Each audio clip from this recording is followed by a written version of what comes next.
Hey you, and welcome to this video where I will help you out how to use FXPesa.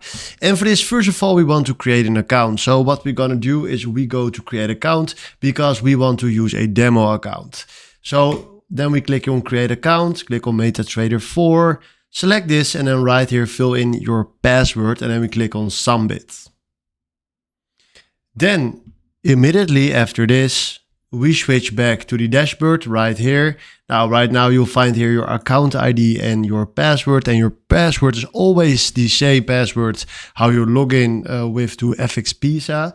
Then right now we go to dashboard, and at dashboard we go to the account that we created. So that is this one. And then from now what we're gonna do is we click on the three dots, and then we click on launch MQ web browser. And then right now we are now here in the MT4 chart. So what we're gonna do now is now we can buy and we can sell. So for example, let's say we want to have Euro and USD.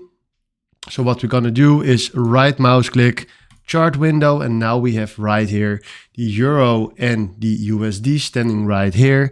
And if you want to buy something, we can simply click right here on buy. Then we do this and then we do okay.